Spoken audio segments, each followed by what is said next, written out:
hello' everyone আপোনালোক সকলোকে স্বাগতম জনাইছোঁ এক্সাম এছপিৰেণ্ট ইউটিউব চেনেলটোলৈ বন্ধুসকল আজিৰ ভিডিঅ'টোত আমি আলোচনা কৰিম চিটেট ছেপ্টেম্বৰ 2026 চন অসমীয়া ভাষাৰ সহায় হোৱা কিছুমান গুৰুত্বপূৰ্ণ প্ৰিভিয়াছ ইয়াৰৰ কুৱেশ্যন পেপাৰ আজিৰ ভিডিঅ'টোৰ প্ৰথম কুৱেশ্যনটোত দিয়া আছে যে সপ্তম শ্ৰেণীৰ শিক্ষকে দ্য লিফ নামৰ কবিতাটোৰ পৰ্যবেক্ষণ কাৰ্য হিচাপে শিক্ষাৰ্থীসকলক শুকান গছৰ পাতেৰে বেলেগ বেলেগ জন্তুৰ নক্সা সাজিবলৈ দিলে এইটো কৰিবলৈ দি তেওঁ কি কৰিছে ইয়াত কৈছে যে সপ্তম মানৰ এগৰাকী শিক্ষকে কি কৰিছে এটা পাঠ পঢ়াইছে এটা কবিতা পঢ়াইছে দ্য লিফ নামৰ আৰু সেই কবিতাটো পঢ়োৱা শেষ হোৱাৰ পিছত কি কৰিছে ছাত্ৰ ছাত্ৰীসকলক তাৰ কৰাৰ কাৰণে কিছুমান কাৰ্য দিছে এই শুকান গছৰ পাতেৰে তেওঁলোকক জীৱ জন্তুৰ নক্সা বা ছবি আঁকিবলৈ দিছে কিছুমান আৰু এই কাৰ্যটো কৰিবলৈ দি শিক্ষকে কি কৰিছে ইয়াত যি প্ৰথম অপশ্যনটোত দিয়া আছে যে তেওঁৰ কাম শেষ কৰিবলৈ শিক্ষাৰ্থীসকলে কিছুমান কামত ব্যস্ত ৰাখিছে ইয়াত অকল ছাত্ৰ ছাত্ৰীসকলক ব্যস্ততাৰ কথা কোৱা হোৱা নাই তেওঁলোকে কি কৰিছে কিবা এটা পঢ়াইছে আৰু পঢ়োৱাৰ পিছত সেইটো তেওঁলোকক বাস্তৱসন্মতভাৱে তেওঁলোকক কৰিবলৈ দিছে সেইকাৰণে যদি আমি অপশ্যন নম্বৰ 2টো চাওঁ যে ভাষাক কলাৰ সৈতে একত্ৰিত কৰা এইটোৱে হ'ব ইয়াৰ শুদ্ধ উত্তৰ তাৰমানে কি কৈছে ইয়াতে ভাষাক কলাৰ সৈতে একত্ৰিত কৰিছে তেওঁ ভাষা শিকাইছে আৰু ভাষাটো শিকোৱাৰ পিছত তেওঁ কি কৰিছে এই আৰ্ট যে আমি বনাব পাৰি সেই পাঠটো পঢ়োৱাৰ পিছত যে পাতেৰে কিবা কিবি আমি বনাব পাৰি তাক কৰিবলৈ দিছে শিক্ষকজনে আৰু ইয়াক আমি ভাষা কলাৰ সৈতে একত্ৰিত কৰা বুলি ক'ব পাৰি যাক আৰ্ট ইণ্টিগ্ৰেটেড এডুকেশ্যন বুলিও আমি জানো এতিয়া আকৌ 2 নম্বৰ কুৱেশ্যনটোলৈ 2 নম্বৰ কুৱেশ্যনটোত কি কৈছে ইয়াত চাব যে ভাৰতীয় শ্ৰেণী কোঠাসমূহ স্বভাৱতেই বহুভাষী এইটো আমি জানো যে ভাৰতীয় আমাৰ যি শ্ৰেণী কোঠাসমূহ আছে বা আমাৰ যি ভাৰতবৰ্ষখন আছে ভাৰতবৰ্ষখনত কি কৰিছে বহুকেইটা ভাষাভাষী মানুহ আছে ইয়াত অকল এটা ভাষা কোৱা মানুহেই নহয় আমাৰ ভাৰতবৰ্ষখন ভাষাৰ ক্ষেত্ৰত একেবাৰে বৈচিত্ৰ্যপূৰ্ণ আমি সকলোৱে জানো চ' ইয়াত কৈছে আমাৰ শ্ৰেণী কোঠাসমূহ স্বভাৱতেই বহুভাষী বুলি কৈছে এইটো এটা সমল হিচাপে আমি ব্যৱহাৰ কৰিব পাৰি যাতে কি হয় তলৰ যি 4টা অপশ্যন দি আছে তাৰ ভিতৰত কোনটো ইয়াৰ শুদ্ধ হ'ব অপশ্যন নম্বৰ 1ত কৈছে সকলো শিশুৱেই একেধৰণেই শিকে যিমানবোৰ ছাত্ৰ ছাত্ৰী আছে বা যিমান শিশু আছে সেই সকলোবোৰৰ শিকাৰ ধাৰণাটো একেধৰণেই হয় জানো নহয় নিশ্চয় নহয় ছাত্ৰ ছাত্ৰীসকলৰ মাজত ডিফাৰেঞ্চিয়েটেড আছে বিভিন্নতা আছে তেওঁলোকৰ মাজত চবেই একেধৰণেই নিশিকে ইয়াত যি 2 নম্বৰ অপশ্যনটোত দিছে সেইসকলৰ কেইবাটাও ভাষাৰ বিষয়ে জ্ঞাত বা সজাগ ইয়াত অকল বহুভাষিকতা বুলি এইটোও বুজোৱা নাই যে শিশুসকল কি কৰিছে কেইবাটাও ভাষাৰ বিষয়ে তেওঁলোকে জ্ঞান আছে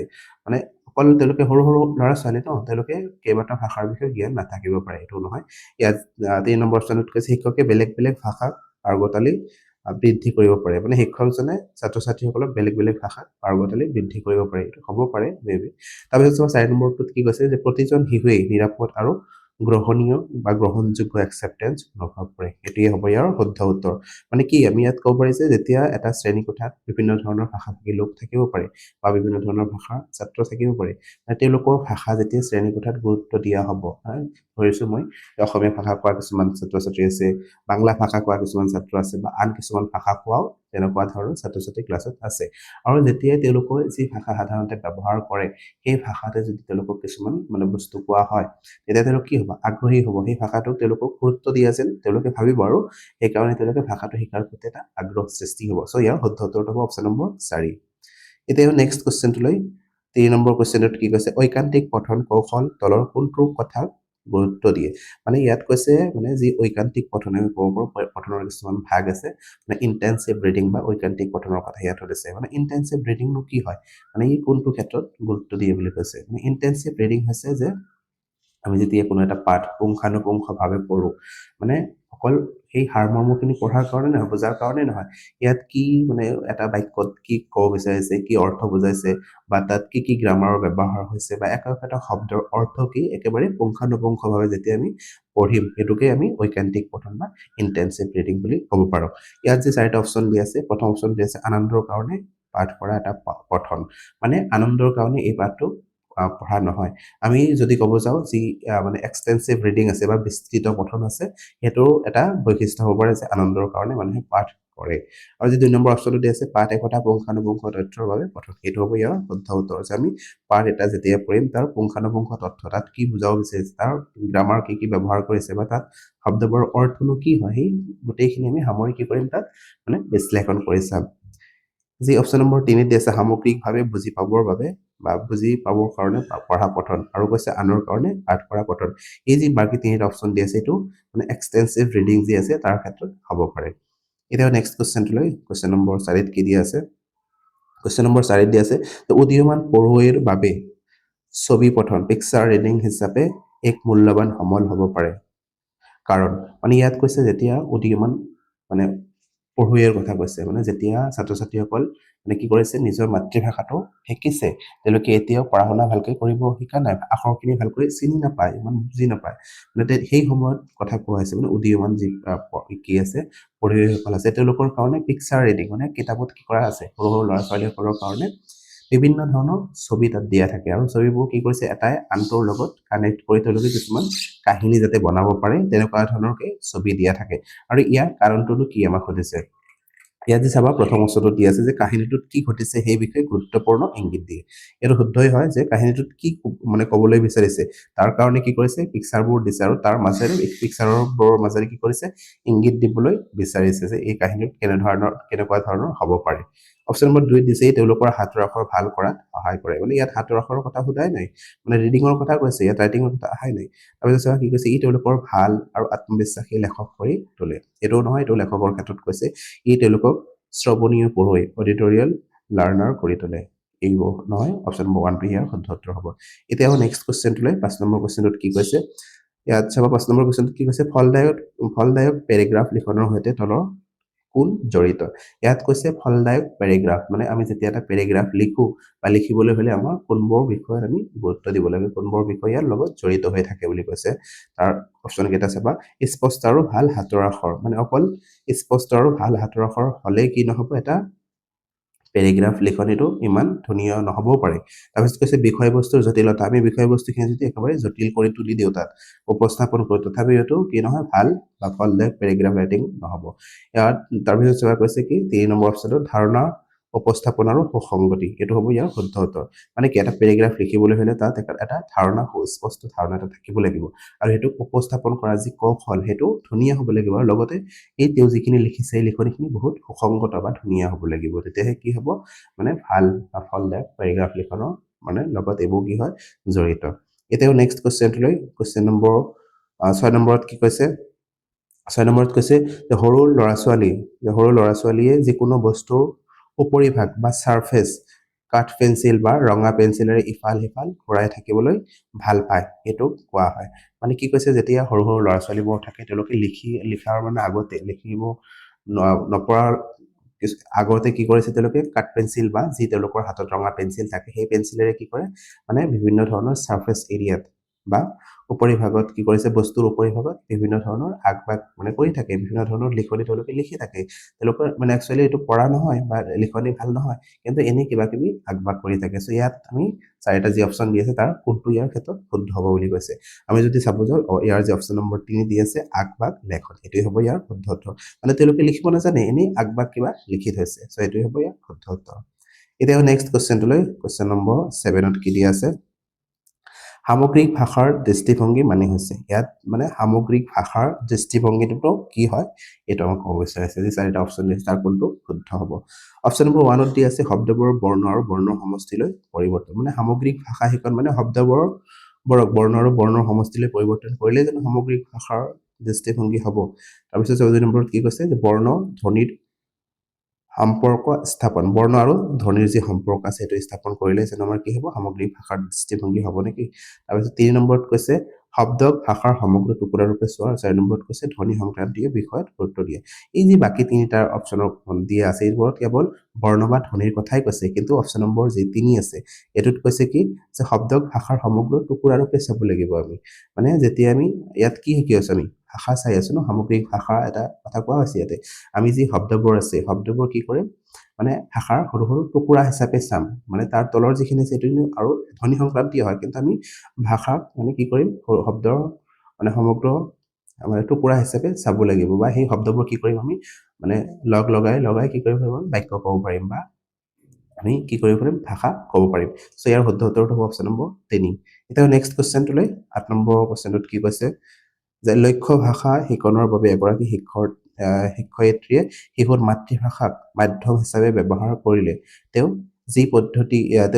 কি পদ্ধতি বা দৃষ্টিভংগী প্ৰয়োগ কৰা বুলি ক'ব পাৰি ইয়াত কৈছে যে শিশুৰ যি লক্ষ্য ভাষা থাকে টাৰ্গেট লেংগুৱেজ থাকে অৰ্থাৎ তেওঁ কি কৰিছে মাতৃভাষা শিকিছে কিন্তু মাতৃভাষা শিকাৰ পিছত আন এটা ভাষা শিকিব যেনে প্ৰথমতে স্কুললৈ গৈছে স্কুললৈ যোৱাৰ লগে লগে তেওঁ আন যিবোৰ ভাষা আছে ইংৰাজী ভাষা হ'ব পাৰে বা হিন্দী ভাষা হ'ব পাৰে এইটো তেওঁৰ টাৰ্গেট লেংগুৱেজ সেই ভাষা শিকোৱাৰ ক্ষেত্ৰত তেওঁৰ শিক্ষয়িত্ৰীগৰাকীয়ে কি কৰিছে মানে মাতৃভাষাক তাৰ মাধ্যম হিচাপে ব্যৱহাৰ কৰিছে ইয়াত যি চাৰিটা পদ্ধতি দিয়া আছে চাৰিটা পদ্ধতিৰ ভিতৰত কোনটো পদ্ধতি ব্যৱহাৰ কৰিছে ইয়াৰ যি প্ৰথম মানে অপচনটো দিয়া আছে ব্যাকৰণ অনুবাদ পদ্ধতি এটোই হ'ব ইয়াৰ শুদ্ধ উত্তৰ তাৰ কাৰণটো কি ব্যাকৰণ অনুবাদ পদ্ধতিত কি কৰা হয় যে যি ভাষাটো শিকোৱা হয় লক্ষ্য ভাষাটো শিকোৱাৰ ক্ষেত্ৰত কি কৰিছে ব্যাকৰণ অনুবাদ পদ্ধতি ব্যৱহাৰ কৰিছে তেতিয়া প্ৰথমে মানে কি কৰিছে এই ভাষাটোক নিজৰ মানে ভাষাটো কৈছে আৰু তাৰ পিছতে সেই ভাষাটোলৈ মানে ট্ৰান্সলেট কৰিছে ট্ৰান্সলেট মানে মেথড যাক আমি ক'ব পাৰো সো ইয়াৰ ব্যৱহাৰ কৰিছে অপচন নম্বৰ 1 যদি দিয়া আছে ব্যাকৰণ অনুবাদ পদ্ধতি প্ৰত্যক্ষ পদ্ধতি যেটো দিয়া আছে এটো হৈছে মানে আটাইতকৈ দ্বিতীয় ভাষা এটা শিকাৰ ক্ষেত্ৰত বা টাৰ্গেট লেংগুৱেজ শিকাৰ ক্ষেত্ৰত আটাইতকৈ ভাল এটা ফলদায়ক মানে পদ্ধতি ডাইৰেক্ট মেথড মানে যেটো ভাষাত আমি মানে টাৰ্গেট লেংগুৱেজ যেটো আমাৰ হয় সেই ভাষাতে কি কৰি থাকিম বাৰ্তালাপ কৰি থাকিম বা কথা পাতি থাকিম সো এটো বাকি যিবোৰ আছে এইবোৰ অপচন শুদ্ধ নহয় ব্যাকৰণ অনুবাদ পদ্ধতিৰ ক্ষেত্ৰত ইয়াৰ হ'ব শুদ্ধ উত্তৰ এতিয়া নেক্সট মানে 9 নম্বৰ কোৱেশ্চনটোলৈ 9 নম্বৰ কোৱেশ্চনত কৈছে শ্ৰৱণ হৈছে মানে শ্ৰৱণ কি ইয়াত ক'ব বিচাৰিছে মানে খালি ঠাই দিছে যে শ্ৰৱণ হৈছে দেশ সমৰ্থ আৰু আনজন ব্যক্তিৰ কথিত আৰু অনাশাব্দিক বাৰ্তালাপসমূহৰ অৰ্থৰ প্ৰতি যথোপযুক্ত সঁহাৰি মানে ইয়াত কি ক'ব বিচাৰিছে শ্ৰৱণ কোনটো ক্ষেত্ৰত মানে যে চাৰিটা অপচন দিয়া আছে তাৰ ক্ষেত্ৰত মানে সমৰ্থকভাৱে আমি কি কৰিব পাৰো মানে ভাষা এটা কোৱাৰ ক্ষেত্ৰত বাৰ্তালাপ কৰাৰ ক্ষেত্ৰত মানে কৰিব পাৰো ইয়াত যে চাৰিটা অপচন দিয়া আছে মুখস্থ কৰা আৰু বুজা অকল যি শ্ৰৱণ আমি কৰিছো অকল সেইবোৰ মুখস্থ কৰিলে হ'ব জানো আৰু বুজি পালে হ'ব নেকি মানে সেই যি শ্ৰৱণ আমি কৰিছো বা শুনি আছো সেইখিনি আমাৰ মুখস্থ নহয় সো ইয়াত যি 2 নম্বৰ অপচনটো আছে বুজা আৰু ব্যাখ্যা কৰা এটো ইয়াৰ শুদ্ধ উত্তৰ হ'ব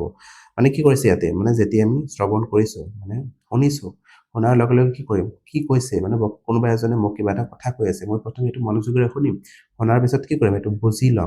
লোৱাৰ পিছতে কি কৰিম তাৰ মানে ৰিপিট কি ক'ব লাগে বা কি ব্যাখ্যা কৰিব লাগে সেইখিনি মই কৈ যাম সো ইয়াৰ শুদ্ধ উত্তৰ অপচন নম্বৰ 3 টো হ'ব তাৰ পিছত কৈছে বিচাৰ কৰাও ব্যাখ্যা কৰা আমি অকল বিচাৰ নকৰো প্ৰথমে বুজি লোৱাৰ পিছত আমাৰ মনৰ মাজত বিচাৰ হ'ব পাৰে যে কি কম মানে এনেকুৱা ধৰণৰ বিচাৰ আমি কৰিব পাৰো কিন্তু প্ৰথমে আমি বুজি ল'ম তাৰ পিছতহে মানে কি কৰিম বিচাৰ কৰিব পাৰো এটো নহয় তাৰ পিছত কৈছে বিচাৰ কৰা আৰু সংশ্লেষণ কৰা এইবোৰ নহয় সো ইয়াৰ অপচনটো যেটো 2 আছে হেতু শুদ্ধ হ'ব এতিয়া নেক্সট কোৱেশ্চন 10 নম্বৰ কোৱেশ্চনটোত কি কৈছে 10 নম্বৰ কোৱেশ্চনটোত কৈছে ভাষাৰ ভাষিক ইনপুট বৰ্ণনা কৰা উপযোগী পদটো হৈছে মানে ভাষাৰ যি ভাষিক ইনপুটবোৰ থাকে এইবোৰ বৰ্ণনা কৰাৰ কাৰণে আটাইতকৈ কোনটো মানে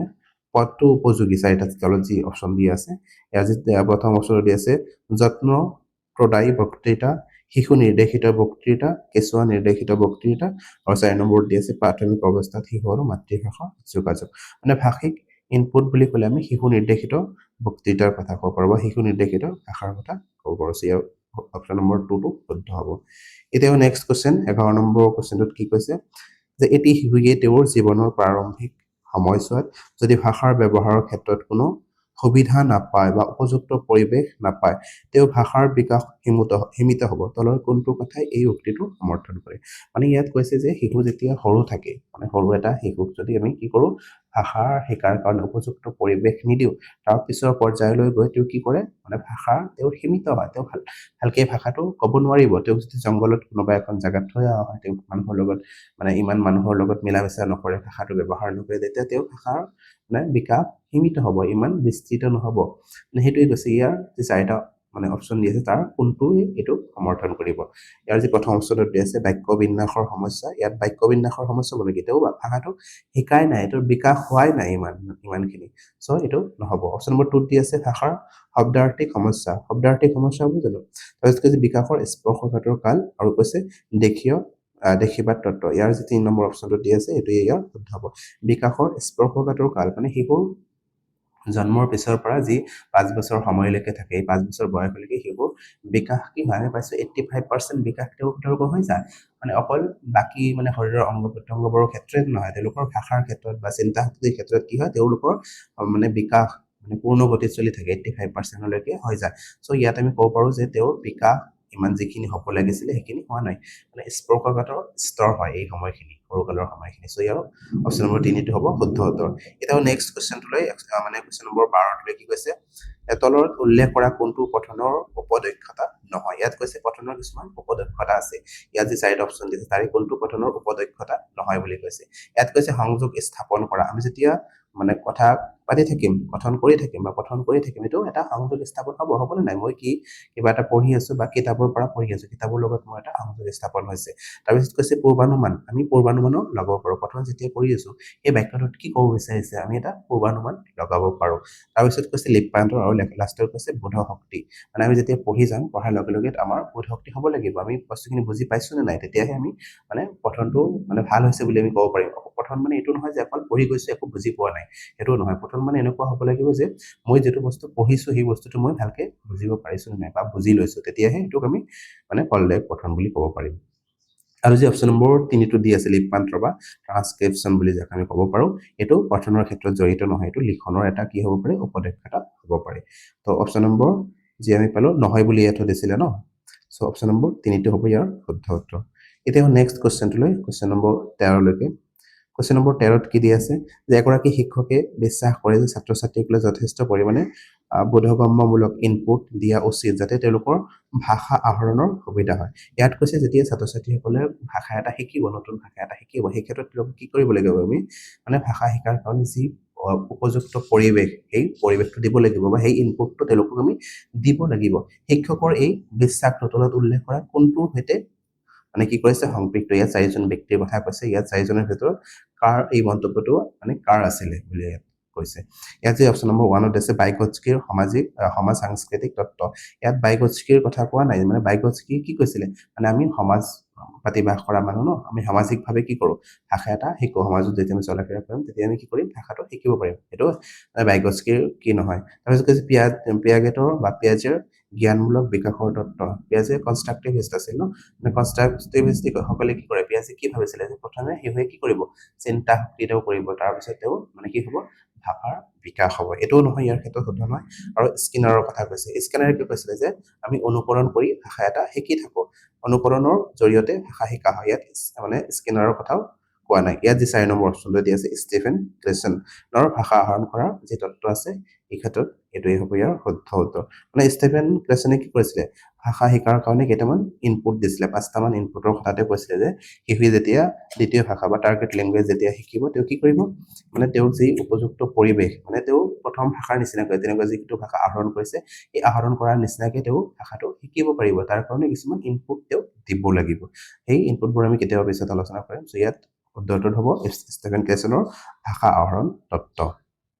এটাও নেক্সট 14 নম্বৰ কুৱেশ্যনটোলৈ 14 নম্বৰ কুৱেশ্যনত কি কৈছে তলত উল্লেখ কৰা কোনটো সংৰচনাত্মক বা কনষ্ট্ৰাকটিভিষ্ট শ্ৰেণীকোঠাৰ বৈশিষ্ট্যৰ অন্তৰ্ভুক্ত মানে কনষ্ট্ৰাকটিভিষ্ট যিসকল আছিলে যেনেকুৱা ধৰণৰ চিন পিয়াজে আছিলে তেওঁলোকৰ মতে কি হয় কোন তলৰ যি চাৰিটা অপশ্যন দিছে তাৰে কোনটো মানে এই কনষ্ট্ৰাকটিভিষ্টৰ কি হয় বৈশিষ্ট্যৰ অন্তৰ্ভুক্ত হ'ব বুলি কৈছে মানে ইয়াত যি প্ৰথম অপশ্যনটো দিছে ছাত্ৰ ছাত্ৰীসকলে দল বান্ধি ইজনে সিজনৰ লগত কথা পাতিছে আৰু শ্ৰেণীকোঠাত অলপ হুলস্থুল হোৱা মানে ইয়াত এইটো এই ক্ষেত্ৰত শুদ্ধ বুলি আমি ক'ব পাৰি কাৰণ মানে কি হৈছে ইয়াতে ছাত্ৰ ছাত্ৰীসকলে চাম তলত আমি বাকি যিবোৰ অপশ্যন আছে এইবোৰ কৰি চাম পিছত শুদ্ধ হ'ব পাৰে তাৰ ভিতৰৰ পৰা মানে ইয়াত কি কৈছে ছাত্ৰ ছাত্ৰীসকল যে কনষ্ট্ৰাকটিভিষ্ট যিবোৰ শ্ৰেণীকোঠা থাকে সেইবোৰত কি হ'ব ছাত্ৰ ছাত্ৰীসকলে নিজৰ মাজত অলপ কথা পাতিব তেওঁলোকে কোৱাৰ কাৰণে চেষ্টা কৰিব বা যত্ন কৰিব ইয়াত সেইকাৰণে কৈছে ছাত্ৰ ছাত্ৰীসকলে দল বান্ধি কি কৰিব মানে যিমানবোৰ ছাত্ৰ ছাত্ৰী আছে তেওঁলোকৰ মাজতে ডিছকাশ্যন কৰিব বা আলোচনা কৰিব আৰু সেই উত্তৰটো দিবলৈ চেষ্টা কৰিব সেইটোৱে কৈছে ইজনে সিজনৰ লগত কথা পাতিছে আৰু শ্ৰেণীকোঠাটোত অলপ হুলস্থুল হৈছে আৰু কনষ্ট্ৰাকটিভিষ্টসকলে বিশ্বাস কৰে যে শ্ৰেণীকোঠাত ছাত্ৰ ছাত্ৰীসকলক এক্টিভ ৰাখিবলৈ হ'লে তেওঁলোকে কি কৰিব অলপ কথা পাতিব দিব লাগে আৰু যি তলৰ অপশ্যনবোৰ দি আছে চাওঁ ছাত্ৰ ছাত্ৰীসকলক বৰ্ডত লিখা উত্তৰবোৰ সুন্দৰ হাতৰ আখৰেৰে টুকি ৰখে এইটো শুদ্ধ হ'ব নোৱাৰে কেতিয়াও যে বৰ্ডত কিবা লিখি দিছে ছাত্ৰ ছাত্ৰীসকলে সুন্দৰ হাতৰ আখৰেৰে সেইবোৰ টুকি ৰাখিছে তাৰপিছত কৈছে ছাত্ৰ ছাত্ৰীসকলে শিক্ষকৰ কথা বতৰা মনোযোগেৰে শুনা এইটো শুনিবই লাগিব ঠিকে আছে কিন্তু এই ক্ষেত্ৰত এইটো কনষ্ট্ৰাকটিভিষ্ট শ্ৰেণীকোঠাৰ অন্তৰ্ভুক্ত নহ'ব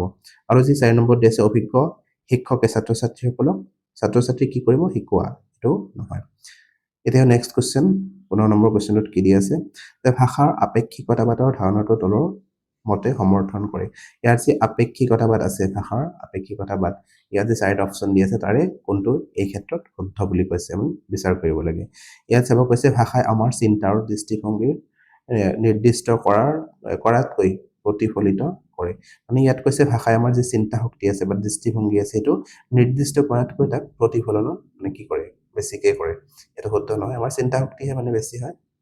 তাৰপিছত চাবা কি কৈছে ভাষা আৰু সংস্কৃতি দুটা বেলেগ বেলেগ আৰু স্বতন্ত্ৰ বস্তু মানে ভাষা আৰু যি সংস্কৃতি থাকে দুটা বেলেগ বেলেগ বস্তু বুলি ইয়াত কৈছে এইটোও নহয় ভাষা আৰু সংস্কৃতি কি হয় এটা মুদ্ৰাৰ ইপিঠি সিপিঠি মানে তেনেকুৱাকৈ আমি ক'ব পাৰোঁ তাৰপিছত কৈছে ৩ নম্বৰ অপশ্যনটোত আমি কেনেদৰে চিন্তা কৰোঁ আৰু পৃথিৱীখন চাওঁ বা ধাৰণা কৰোঁ সেয়া ভাষাই নিৰ্দিষ্ট কৰে এইটো শুদ্ধ হয় মানে আপেক্ষিকতাবাদে এইটোৱে বুজায় যে আমি কেনেধৰণে চিন্তা কৰিছোঁ মানে ভাষা এটা শিকাৰ ক্ষেত্ৰত মানে আমি কেনেকুৱাকৈ চিন্তা কৰিছোঁ আৰু সেইবোৰে কি কৰোঁ আমি ধাৰণা হিচাপত আমি আনৰ আগত প্ৰকাশ কৰোঁ সেইকাৰণে কৈছে যে আমি কেনেদৰে চিন্তা কৰোঁ আৰু পৃথিৱীখনক চাওঁ বা ধাৰণা কৰোঁ সেয়া ভাষাই কি কৰিব নিৰ্দিষ্ট কৰিব ভাষাই মানুহৰ মাজত প্ৰকাশ কৰিব আৰু এই আপেক্ষিকতাবাদৰ যি ধাৰণাটো আছিলে এই ধাৰণাটো কোনে দিছিলে মনত ৰাখিব আপোনালোকে মানে লি ওৰ্ফ আৰু ছপিৰ ওৰ্ফ নামৰ দুজন ভাষাবিদ আছিলে আৰু এওঁলোকৰ এই আপেক্ষিকতাবাদৰ যি ধাৰণা আছিলে সেই ধাৰণাটো দিছিলে আৰু তেওঁলোকেই কৈছিলে যে আমি যি ধৰণে চিন্তা কৰোঁ সেই ধৰণে কি কৰোঁ আমি মানুহৰ আগত মানে প্ৰকাশ কৰোঁ ভাষাটো মানে সব বন্ধুসকল আজিৰ ভিডিঅ'টোত এই 15টা কুৱেশ্যন আলোচনা কৰিলোঁ যদি ভিডিঅ'টো ভাল পাইছে লাইক শ্বেয়াৰ আৰু ছাবস্ক্ৰাইব কৰিবলৈ নাপাহৰিবা ভিডিঅ'টো শেষলৈ চোৱাৰ বাবে ধন্যবাদ